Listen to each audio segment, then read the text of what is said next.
오늘 수요 일터 예배로 하나님 앞에 예배 드립니다. 가짜 선생, 가짜 선지자라는 제목으로 말씀을 나누겠습니다.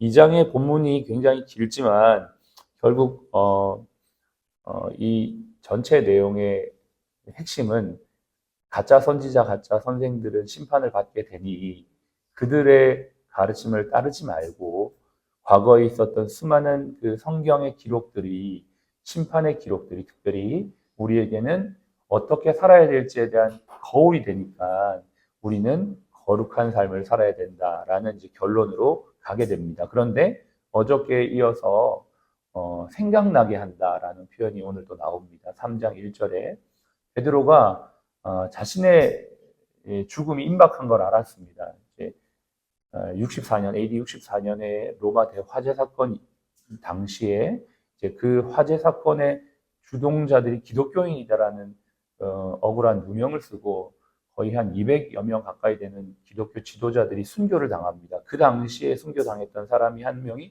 베드로죠. 그때 이제 바울도 그랬고 베드로도 그랬고 순교를 당하는데 본인의 죽음을 알았던 것입니다. 이제 죽음이 임박했다는 거. 그래서 이제 마지막 성도들에게 꼭 기억하기를 원한다라고 말하면서 어저께 이제 1장 19절 말씀, 샛별과 같은 예수 그리스도께서 우리 가운데 비추어서 예수 믿게 되었는데 이게 완전히 충만하게 빛이 비추는 것 같이 우리의 삶에 말씀의 다스림이 통치하기를 원한다. 너희가 이렇게 살기를 원한다. 그러니까 예수 한번 믿고 구원받는 걸로 끝나는 게 아니고 정말 말씀이 내 삶과 가정과 일터와 이 나라 이 민족을 정말 다스리는 통치의 법이 되도록 빛이 정오에 편만하게 비추듯이 말씀의 빛이 우리 삶에 편만하게 비추도록 이런 것을 위해 기도하고 살아야 된다. 구원받았다고 그걸 감사하며 그것만 기뻐하는 게 아니고 우리 삶이 곧 하나님의 통치권 안에 하나님 나라가 될 수 있도록 생각해야 된다. 이 얘기를 어저께 했고요. 오늘은 긴 내용을 읽었지만 3장 9절입니다. 3장 9절이 두 번째 생각해야 될 것이죠. 한번 읽겠습니다. 주의 약속은 어떤 일이 더디다고 생각하는 것 같이 더딘 것이 아니라 오직 주께서는 너희를 대하여 오래 참으사 아무도 멸망하지 아니하고 다 회개하게 이르기를 원하시느니라. 회개라는 말은 가던 길을 돌이켜서 바른 길로 돌아온다라는 말입니다. 이거와 비슷한 단어는 회심이라는 단어가 있습니다. 회개는 돌이켜 행동을 개선한다라는 그런 의미라면 이렇게 하려면 회심이 먼저 돼야 합니다. 사람이 움직임이 무엇을 전제로 하냐면 마음의 변화로 전제하는 것입니다. 마음이 변해야지 행동이 변하는 것입니다. 행동은 변화한 것 같아도 마음이 안 변하면 그 행동은 다시 원점으로 돌아가는 것이죠. 오늘 그러한 표현이 있잖아요. 22절에 참된 속담에 이르기를 개가 그 토했던 것에 돌아가고 돼지가 씻었다가 더러운 구덩이에 다시 눕는 것 같다. 이게 무엇입니까? 회심이 온전히 일어나지 않았기 때문에 회개가 안 되는 겁니다. 개선이 안 되는 겁니다. 그래서 회개가 주님이 원하시고 생각하기를 원하는 건데 이게 되려면 회심이 돼야 되는 것이죠. 근데 회심이 되려면 우리 마음에 무엇인가가 기준이 있어야 합니다. 그 기준이 바로 하나님의 주권인 것이죠. 이 기준으로 돌아가는 것입니다. 자, 생각해 보십시오. 세상에 많은 사람들은 태어나면서부터 하나님을 모릅니다. 그래서 이 세상이 그냥 절로 생겨난 줄로 알죠. 그러나 우리는 하나님이 세상을 창조하셨고 인간을 만드셨고 나도 하나님의 피조물이라는 것을 딱 아는 순간 우리 마음이 세상에서 막 자기 마음대로 다니다가 이제는 회심하게 됩니다. 창조주 하나님께로 돌아오게 됩니다. 그리고 내가 돌아와 보니까 내가 잘못 살았구나, 내가 이렇게 하면 안 되는구나라는 걸 깨닫고 그때부터 차츰차츰 회개하게 되는 거죠. 그래서 회심은 일회적일 수 있으나 회개는 다회적입니다.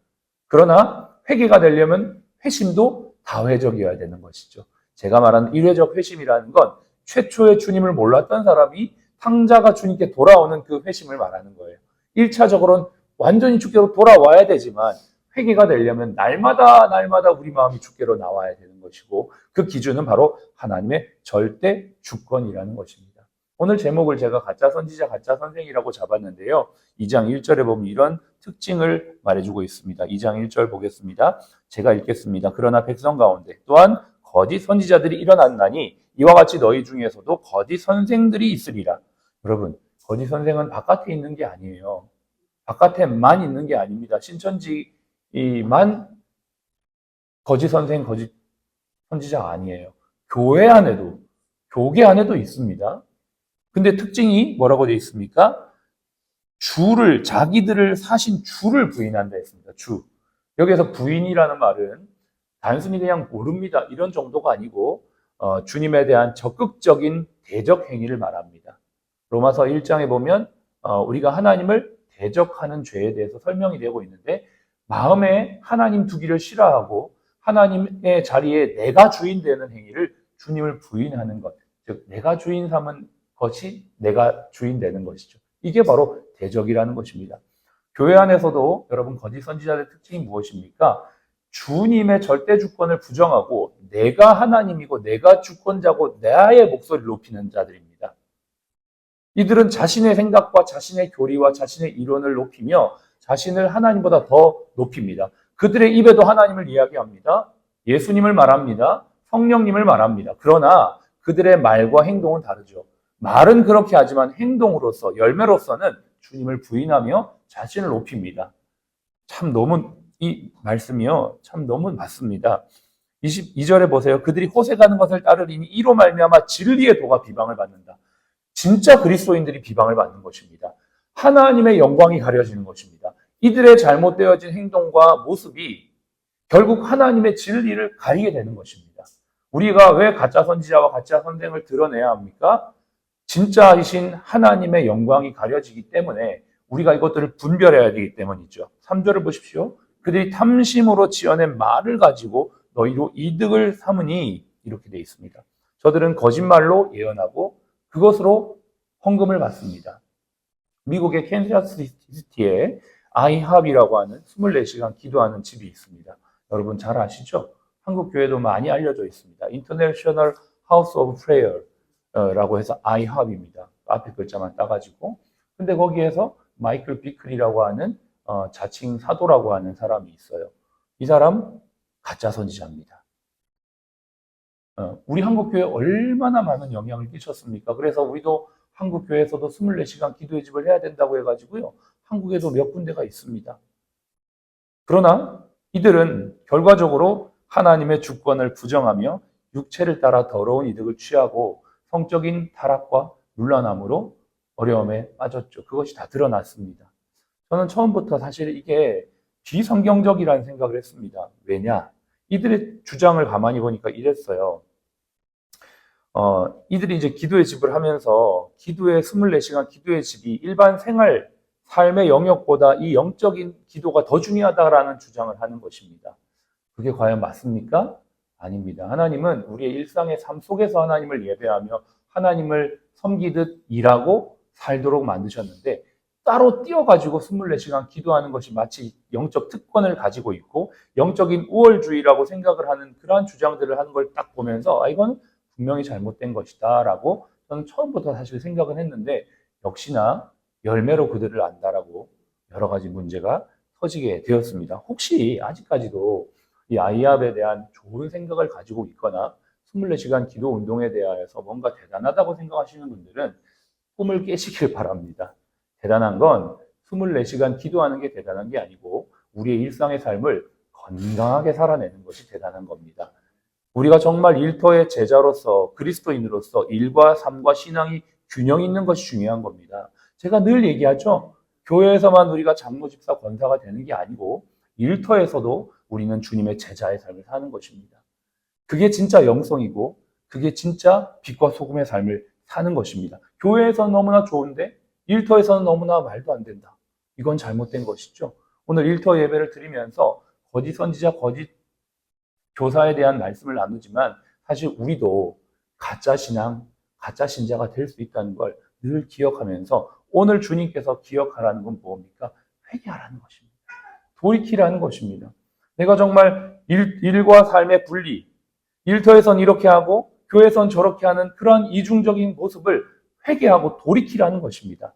하나님은 우리에게 아는 것과 믿는 것이 하나가 되어 온전한 사람을 이루어가기를 원하시는 것입니다. 24시간 기도를 열심히 한다고 해서 그의 삶이 받쳐주지 않는다면 그거는 오히려 하나님만 못하는 것이 될 수가 있다는 것을 긴 2장을 통해 말씀해 주시면서 소개하시면서 우리가 어떻게 해야 될지 우리에게 말씀하시는 것이죠.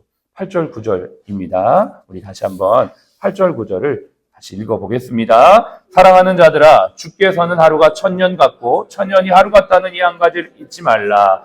주의 약속은 어떤 이들이 더디다고 생각하는 것 같이 더딘 것이 아니라 오직 주께서는 너희를 대하여 오래 참으사 아무도 멸망하지 아니하고 다 회개하기에 이르기를 원하느니라. 아멘. 주께로 돌아올 때 진짜 자유가 있습니다. 내가 주인 삼은 모든 것을 내려놓고 내 주인이신 주님 앞에 올 때에 진정한 평안이 있습니다. 왜 그렇습니까? 내 인생에 내가 살고 내가 주인이면 내가 다 책임져야 합니다. 모든 것을 내가 다 책임져야 되는 그 삶엔 자유도 평안도 기쁨도 없습니다. 그러나 주님이 나의 주권자이시고 내 삶 어차피 주님의 것이기에 내게 주신 모든 걸 주님의 뜻 위에 정직하게 최선을 다해 살겠다. 내가 세상의 육신 정욕을 따르지 않고 주님을 인정하며 살겠다라고 하는 사람들에겐 주님께서 반드시 좋은 것으로 갚아주신다는 걸 믿기 때문에 하나님은 악은 심판하시지만 의인은 구원하시기 때문에 이걸 믿기 때문에 우리에게 진짜 자유와 평강이 있는 것입니다. 어제에 이어 오늘 우리는 두 가지를 기억해야 합니다.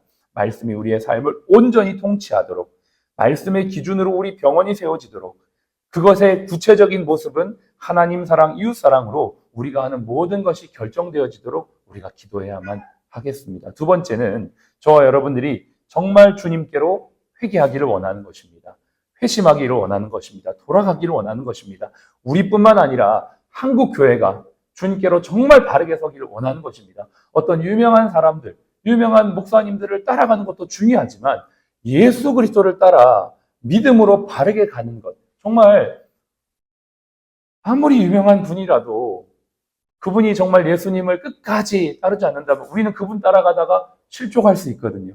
그렇게 되는 것들이 너무나 많죠. 요즘에 그러지 말고 정말 예수님을 따라 저와 여러분들이 끝까지 주님 앞에 영적인 혼합주의가 아니라 하나님 한 분만을 섬기며 하나님 앞에 세워져 갈 수 있는, 그래서 다시 오실 주님의 길을 예비하는 저와 여러분들의 삶이 되시기를 주의 이름으로 축복합니다.